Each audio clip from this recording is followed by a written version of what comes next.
Good morning. 7 o'clock, we're going to get started.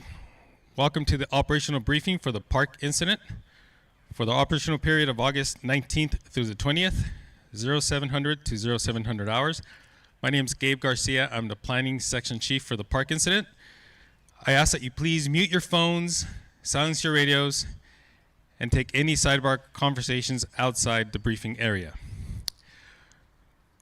We're going to start off with our incident objectives. Our incident objectives have changed. Management objectives are to provide for emergency personnel and public safety at all times, protect property improvements and infrastructure, ensure costs are aligned with mission priorities, ensure coordinated, timely, and accurate release of public information, continue to enhance and maintain positive relationships with all local partners, cooperators, and stakeholders, protect economic, natural, cultural, and heritage resources, implement fire suppression repair activities in accordance with the approved suppression repair plans.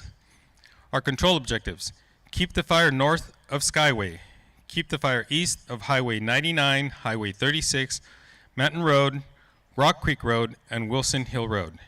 Keep the fire south of Highway 44, and keep the fire west of the Pacific Crest Trail. Up next with our current situation, operations. Good morning, everybody. Steve Ward, Night Operations. So yesterday was a good productive shift, again through the night. Fairly quiet night. No calls for service that were noted. Starting down here in Branch 10 and Branch 12 area. Only one smoke was detected for the shift. However, they still maintained good patrol, good situational awareness throughout the night. Moving up into Branch 15 and 18, where most of our activity has been. We had a UAS up there last night helping to identify hot spots or hot areas on those branches, specifically down in Quebec, Union up towards Whiskey. Did identify a few heat sources that were worked on through the day. However, everything's very interior and looking extremely well in there, and backhaul of hose and trash and such logistics support continues. Moving up over towards up there in X-ray, same thing. We had the UAS fly up in that area again, around those cabins down on 172, looking very well. A few heat signatures that were able to be validated, and that cabin area is looking extremely well. A lot of the smokes and heat, again, are very interior, no threats to the line. As we move down into Branch 20 and on the Butte zone towards the bottom, again, no calls for service, so overall good night, and folks were patrolling as we expected. Thank you. With our weather incident meteorologist. Hey, good morning. Bob Honish, incident meteorologist, park incident. We are starting today off drier than yesterday. Our humidity recovery this morning about 40 to 50% most areas. A little higher as you get up into those higher drainages, the head of Mill Creek and Mineral. Up there, temperatures are actually pretty cool this morning, around 39 at both weather stations up there. But the main point this morning is starting off drier, and even though those recoveries aren't particularly poor, they're about 30% drier than they were yesterday morning, so a difference going out into the field today. Otherwise, the main thing with today is our drying. Afternoon humidity down a few percent from yesterday, so we're looking at afternoon humidity 15 to 20% over most of the area. Winds today, not too bad, generally out of the south over the western flank of the fire, turning more southwesterly as you get to the higher elevations on the northeast side of the fire. And winds lighter than yesterday, peak gusts around 15 to 20 miles per hour on the ridge tops, 10 to 15 miles per hour elsewhere.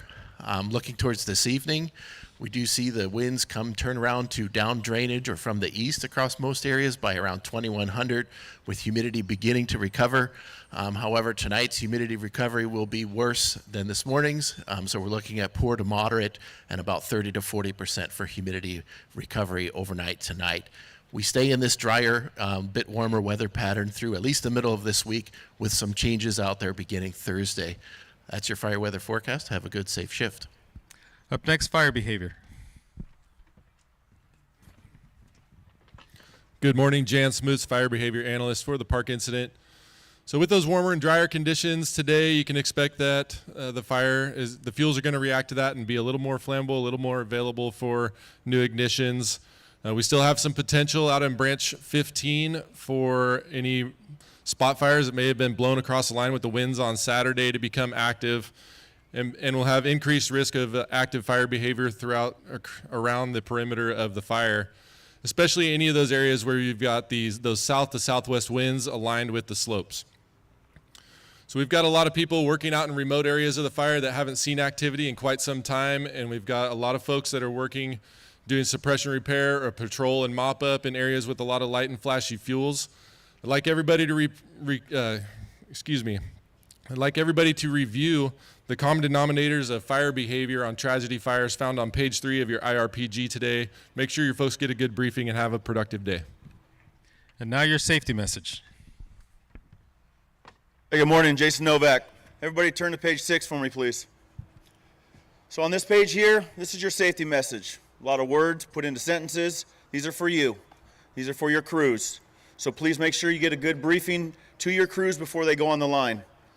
We're going to pick one word off of that page. Complacency. Complacency. Wherever there's success, there's complacency. There's a lot of success that's been done on this incident. A lot of hard work, a lot of long hours, a lot of teamwork. But I need you guys to stay grounded.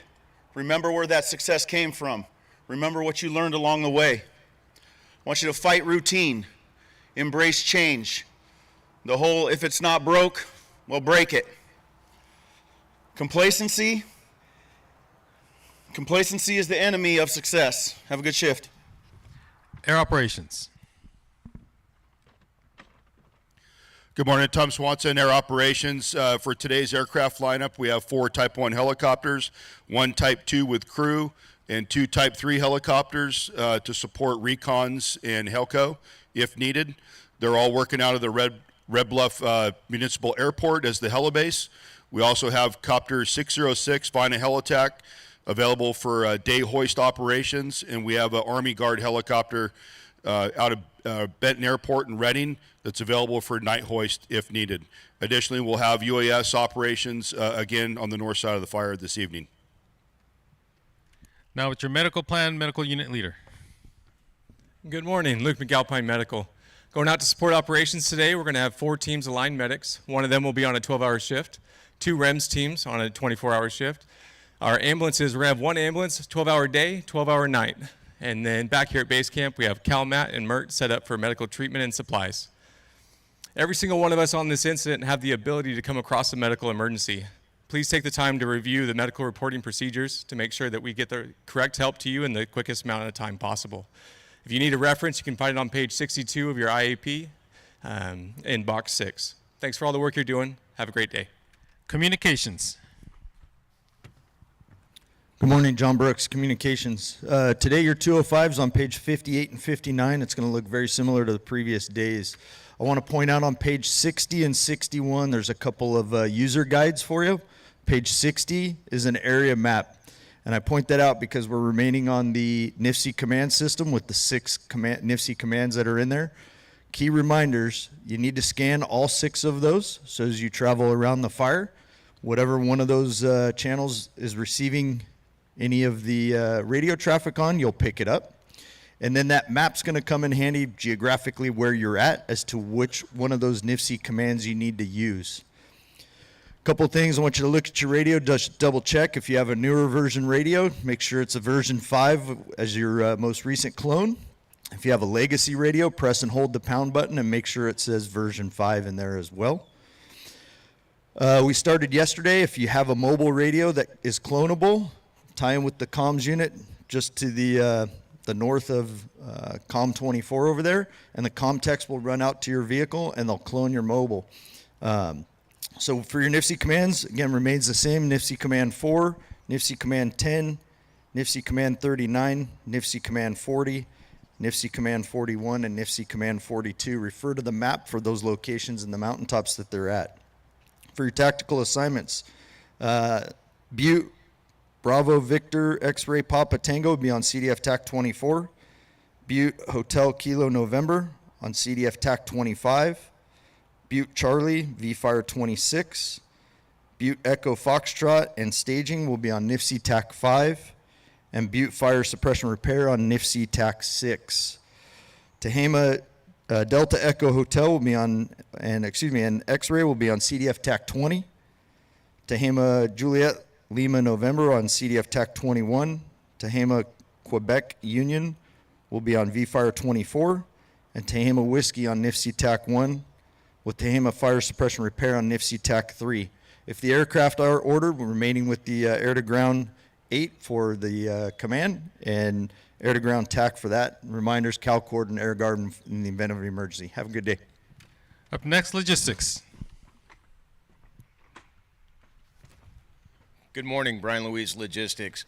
Thank you very much for all the work you guys are doing out there, backhauling your trash, pulling a hose. What I want you guys to focus on today, any tanks, any pumps that are out there that are not being utilized, any burned up hose, couplings, please get that back hauled over here to the camp so we can get that accounted for. With that, thank you and have a good shift. Liaison. Good morning, Louis Ocampo, Liaison. Today's cooperator meeting will be at 10 o'clock in the Tehama building, just off to my right-hand side or your left-hand side. And additionally, as a reminder, we do have peer support services available to everyone on the incident. They are also located right off to the right-hand side. If you have not had a chance, stop in and see them. They do provide a great service. If you need help, come see one of the liaisons. Have a great day. Information. Good morning, Ryan Lubin, Information. If I could have everybody turn to page 63 on their IAP, I have some numbers for you. On there, you'll see our social media policy, some QR codes that'll give you some information as well. You also have at the bottom of the page the address here for the base camp. If you're receiving mail, please come check in at the trailer at the front. If you are receiving mail, we don't know where you are, so we can't deliver it to you. We also have multiple cell phones there, so if you have lost your cell phone, please come get it. I know it's important to you. So we are currently at 429,388 acres, 53% contained, with 4,260 personnel assigned to the incident. With that, have a good shift. And now your incident assignment and roll call. Good morning, Tyler Holquist, Resource Unit Leader, Park Incident. Morning, I'm Eric Schwab with Operations. Tehama Zone, Branch 1012, Tehama Delta, Ladd. Here. Tehama Juliet, Prater. Here.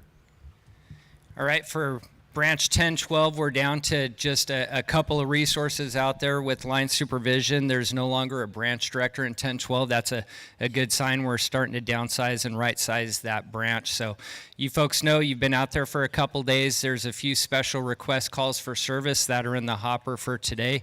Please get those addressed and identify any last little bit of backhaul that needs to get pulled in, and then please get that called in direct to logs. Branch 1518, Matthews. Here. Cazal. Here. White. Here. Tehama, Quebec, DiMartino. Here. Tehama Whiskey, Troller. Here. Tehama X-Ray, Dietz. Here. Butte, Charlie, Lopez. Here. Butte Echo, Fowler. All right, Chrismo and Todd, you guys all have been out in branch 15 and 18. You've seen it. It's a big piece of real estate to cover. That's kind of the last little bit of firefighting that we have to do. Last shift, 24 hours ago, we had a few spots out there with the winds. The UAS kind of put me at ease a little bit last night, showing no heat signatures out there. We're going to get that flight out there again for you today, but please be diligent. It's still a timber fire. You guys need to get out there and beat that area up and utilize the technology to identify those heat sources for you. Also, we know there's still a lot of hose out there. Start taking a really good look, tanks, pumps, and let's start getting that equipment pulled out when it's prudent to do so.